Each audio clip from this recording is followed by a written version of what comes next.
Hello everyone, good morning to all of you. Welcome to logic पाठशाला।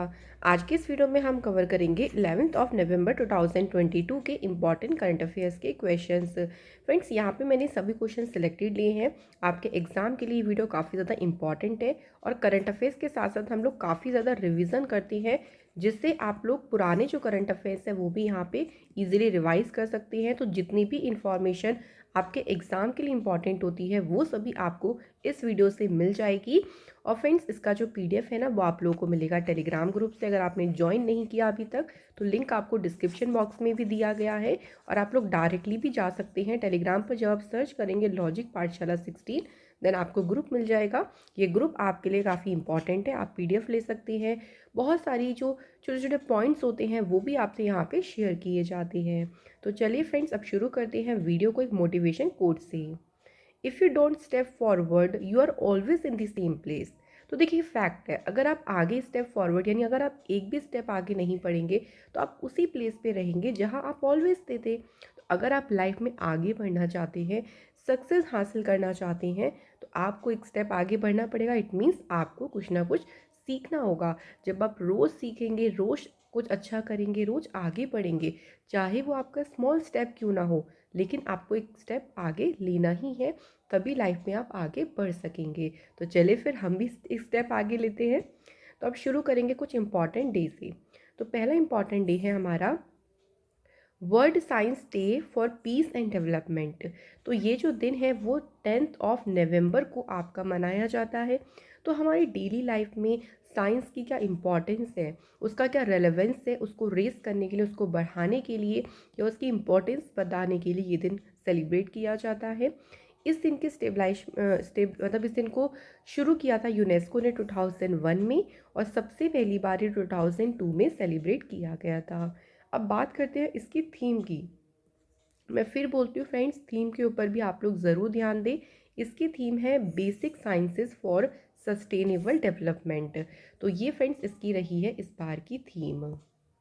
अब important day में next है, बहुत इंपॉर्टेंट डे है नेशनल एजुकेशन डे, जो कि आपका आता है 11 नवंबर को।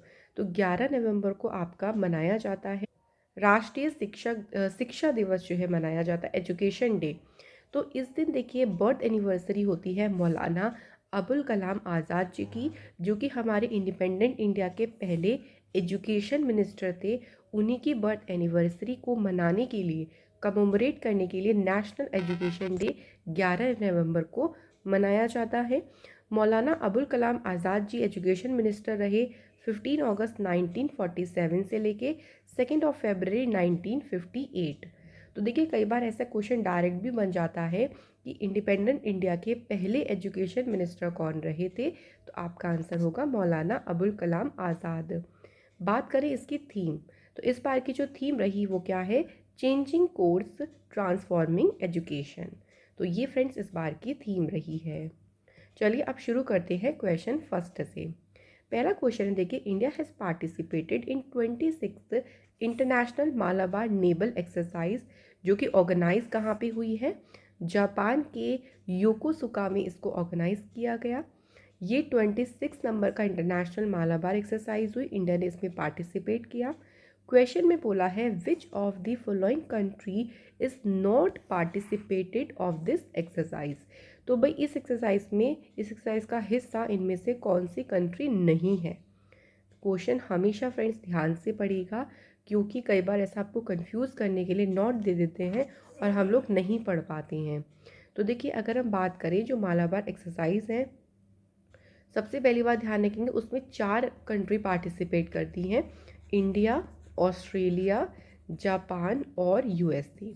तो अब अगर आप ऑप्शन में देखें तो रशिया और फ्रांस नहीं पार्टिसिपेट किए, इसका हिस्सा नहीं है। तो इसलिए आपका जो आंसर होगा वो क्या है, रशिया और फ्रांस। तो चारों कंट्रीज ध्यान रखेंगे। जो मालाबार नेवल एक्सरसाइज है उसमें ऑस्ट्रेलिया, जापान, यूएस और साथ ही में ध्यान रखेंगे इंडिया ने पार्टिसिपेट किया है। इंडिया का जो नेवल शिप जिसने इसमें पार्टिसिपेट किया वो है शिवालिक और कमोरता। ये ध्यान रखेंगे कि शिप्स के नाम भी एग्जाम में पूछ लेते हैं। ये एक्सरसाइज शुरू हुई और कंटिन्यू कब तक चलेगी, 18 दिसंबर तक जो है ये एक्सरसाइज कंटिन्यू चलेगी। जो मालाबार एक्सरसाइज है ये शुरू हुई थी 1992 में। लेकिन उस टाइम ये सिर्फ इंडिया और यूएस के बीच होती थी। उसके बाद जापान ने इस एक्सरसाइज को ज्वाइन किया 2015 में, और ऑस्ट्रेलिया बिल्कुल लेटेस्ट ज्वाइन किया है 2020 में। तो ये जो ईयर है ना, ये ऑल्सो इम्पॉर्टेंट है, क्योंकि एग्ज़ाम में पूछ लेंगे कि जापान इसमें कब ज्वाइन हुआ था। तो आपका आंसर होगा 2015 में। ठीक है, तो मैं वही पॉइंट्स आपको बताती हूँ छोटे छोटे, जो आपके एग्ज़ाम के लिए इम्पॉर्टेंट है। दैट्स वाई ये वीडियो आपके लिए काफ़ी इंपॉर्टेंट रहेगी। अगर आप डेली करंट अफेयर्स फॉलो कर रही हैं, वीकली कर रहे हैं, मंथली कर रही हैं, तो आप सोच लीजिए कि आपका करंट अफेयर्स बहुत अच्छे से तैयार हो जाएगा। नेक्स्ट क्वेश्चन पे बढ़ते हैं। अगला क्वेश्चन है, the bureau of energy efficiency has sign an MOU with which of the following bank to finance green MSME. तो ग्रीन एमएसएमई को वित्त पोषित करने के लिए किस बैंक के साथ में ऊर्जा दक्षता ब्यूरो ने एक एमओयू साइन किया है? ये एमओयू साइन किसके साथ हुआ है? सिडबी के साथ। तो सिडबी के साथ में ये एमओयू साइन हुआ है। क्यों हुआ है, इसका क्या ऑब्जेक्टिव है? देखिए, तो एमएसएमई के लिए जो एनर्जी इफिशिएंसी फाइनेंसिंग है उसको प्रमोट करना, and explore the internet of things based solutions, greening MSMEs, capacity building of various stakeholders. तो इंटरनेट ऑफ थिंग्स पे आधारित जो भी समाधान है उनका पता लगाना, एमएसएमई को हरा भरा करना, जितने भी स्टेक होल्डर्स हैं उनकी कैपेसिटी बिल्डिंग में मदद करना, इसी ऑब्जेक्टिव के साथ में ये जो एमओयू है वो साइन किया गया है। सिडबी की बात करते हैं। सबसे पहले इसकी full form small industries development bank of India. इसकी स्थापना हुई 2 अप्रैल 1990 को। हेडक्वार्टर इसका लखनऊ उत्तर प्रदेश में है, और इसके चेयरमैन है शिवा एस रमन। इसी के साथ कुछ बैंकिंग सेक्टर से रिलेटेड अगर हम एमओयू की बात करें, तो देखिए अभी हाल ही में महिंद्रा फाइनेंस ने इंडिया पोस्ट पेमेंट बैंक के साथ एक पार्टनरशिप करी to boost credit access for customers के लिए।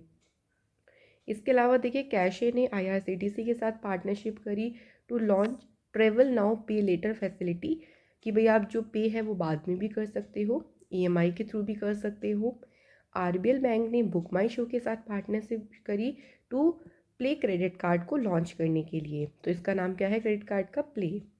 आईडीबीआई ने पार्टनरशिप करी वायना नेटवर्क के साथ ऑन सप्लाई चेन फाइनेंस पर। तो ये सभी जो एमओयू है या पार्टनरशिप है, ये भी रिसेंटली ही हुई हैं, तो फिर से ध्यान रखिएगा।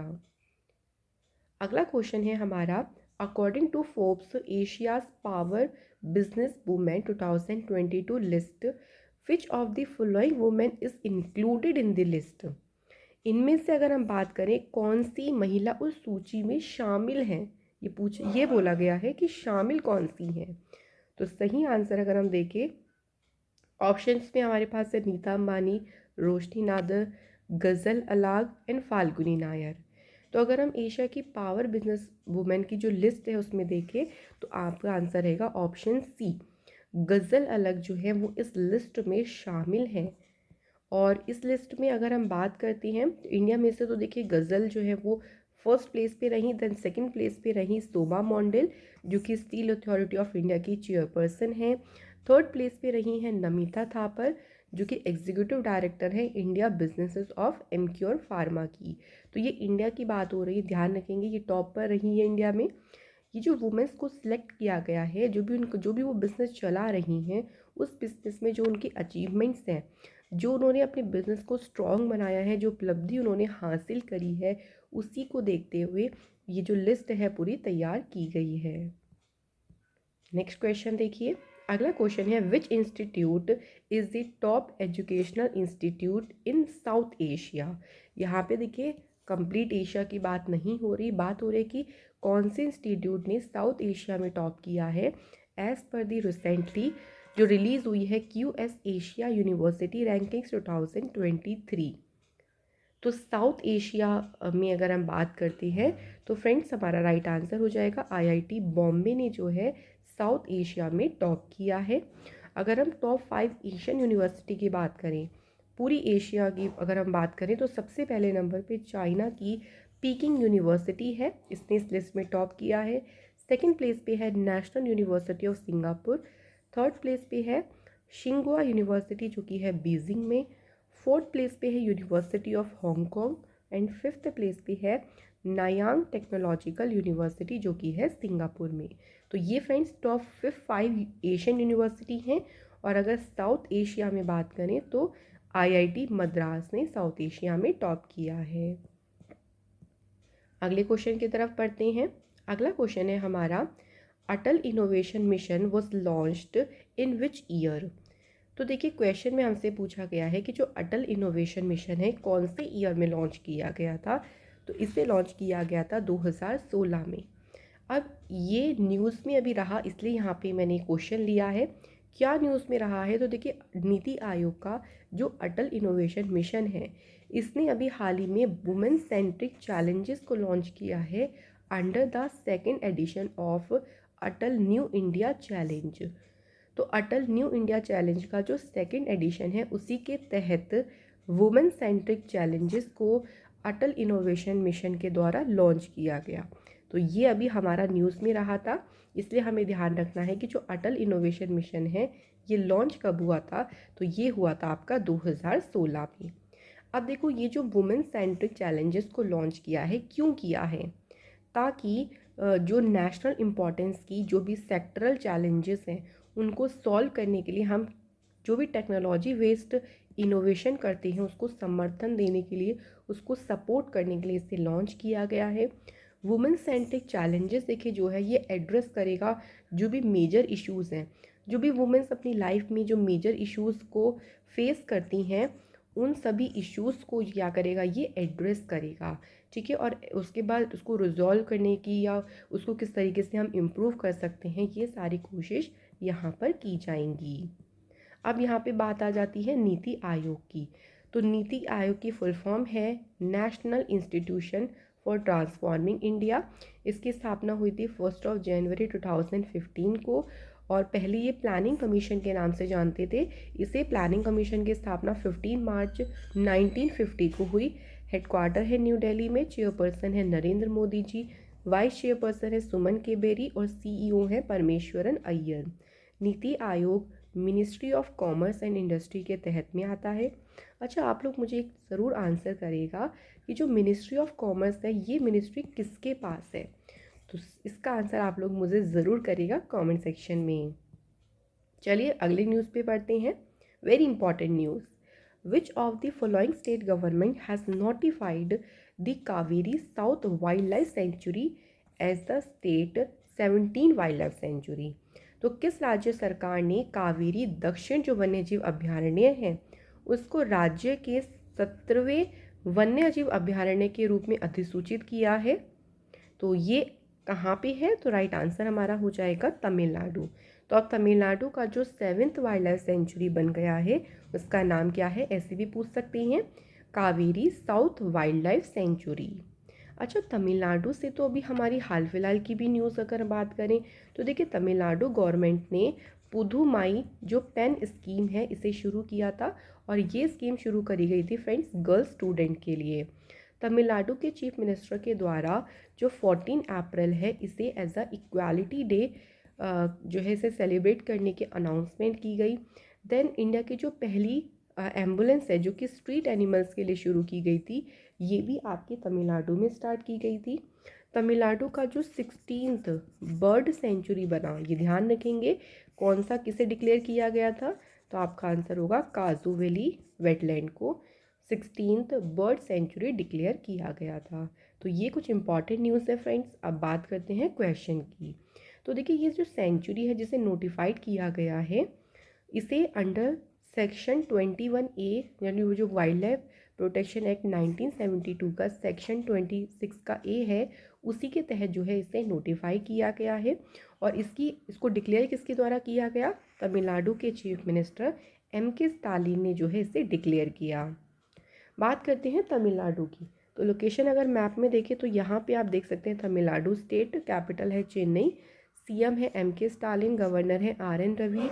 इसके अलावा friends Mudumalai national park, Mukurti national park है, Indira Gandhi national park, Guindy national park, gulf of Mannar marine national park.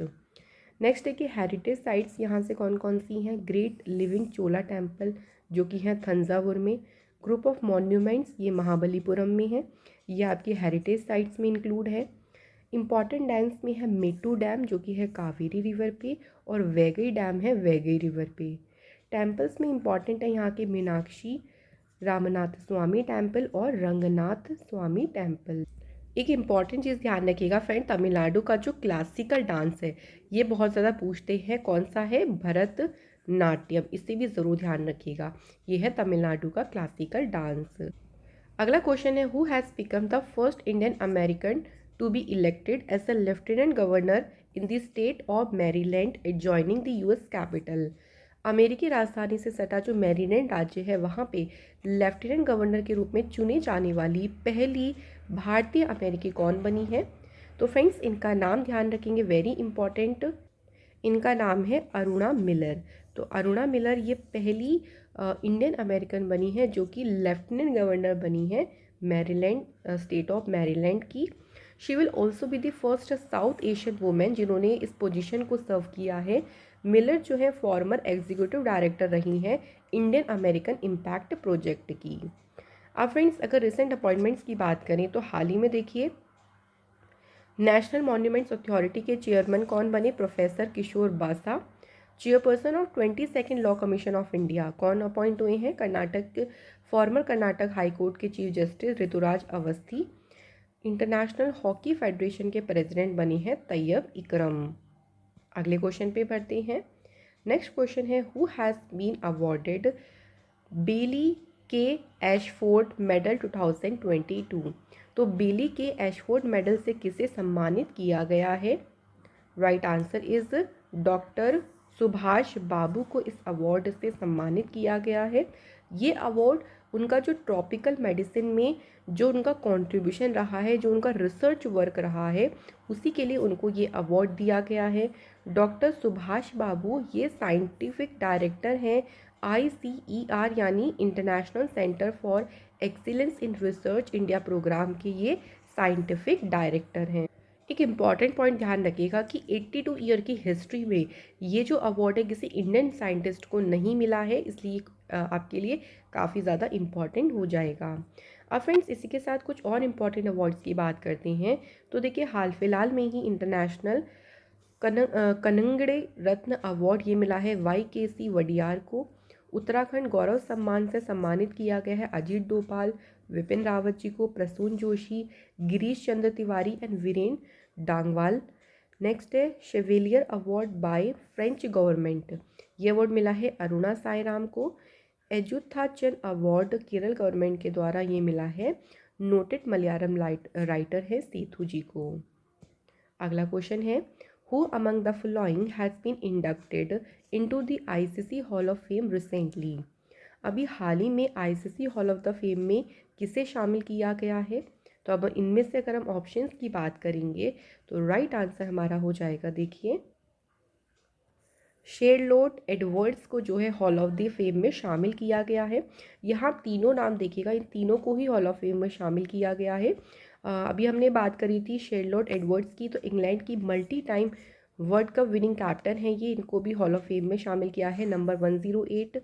West Indies के जो बैटर है लेजेंड शिव नारायण चंद्रपॉल, इन्हें भी इंडक्ट किया गया है। और पाकिस्तान के iconic leg spinner Abdul Qadir ने भी ज्वाइन किया है या इनको भी शामिल किया गया है इस लिस्ट में। ICC की बात करें यानी इंटरनेट क्रिकेट काउंसिल की, तो इसकी फॉर्मेशन 15 जून 1909 को हुई है। हेडक्वार्टर है दुबई UAE में। चेयरमैन है ग्रेग बार्कले, ये न्यूजीलैंड के हैं। डिप्टी चेयरमैन है इमरान ख्वाजा, ये सिंगापुर के हैं। CEO है जियोफ एलार्डिस, ये ऑस्ट्रेलिया के हैं। जनरल मैनेजर हैं वसीम खान और इसके मेंबर्स हैं 108। Next question, who has won the men's single Paris masters 2022 title. तो पुरुष एकल यानी पेरिस मास्टर का जो पुरुष एकल का खिताब है किसने जीता है? तो ये जीता है फ्रेंड्स हॉल्गर रूट ने। तो हॉल्गर रूट जो है वो डैनिश प्लेयर है और इन्होंने जीता है पेरिस मास्टर्स में मेंस सिंगल का टाइटल।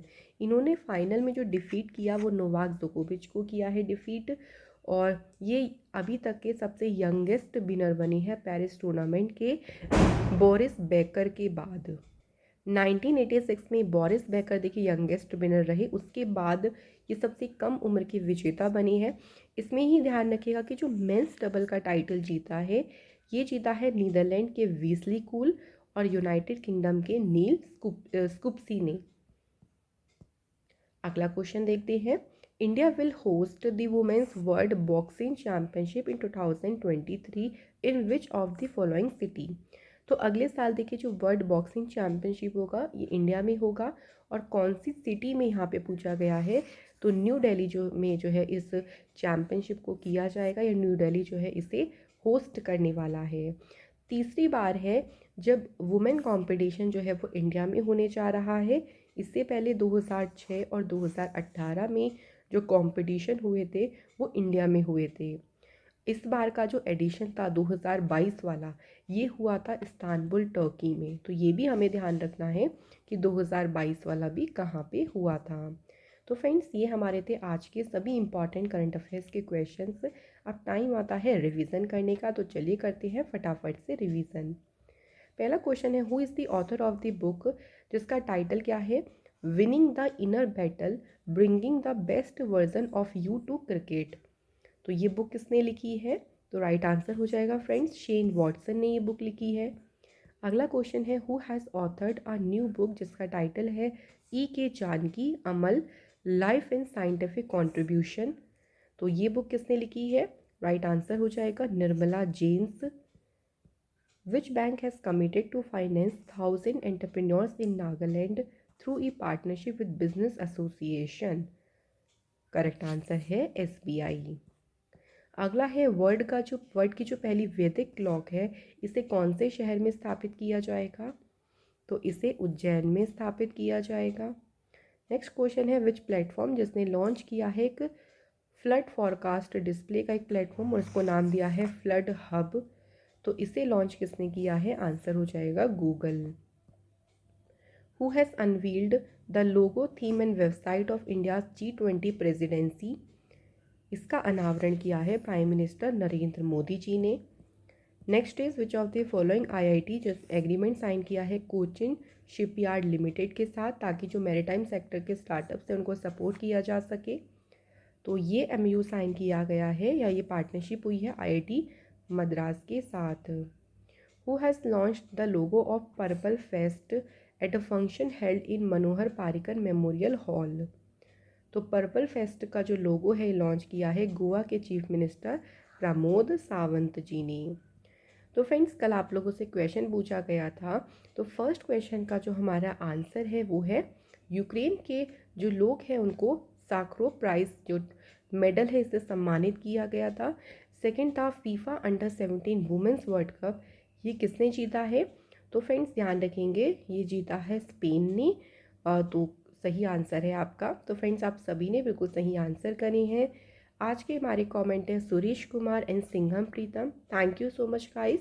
एंड हर किसी को थैंक यू जिन्होंने भी कमेंट किए हैं और सभी ने बिल्कुल सही आंसर किए हैं।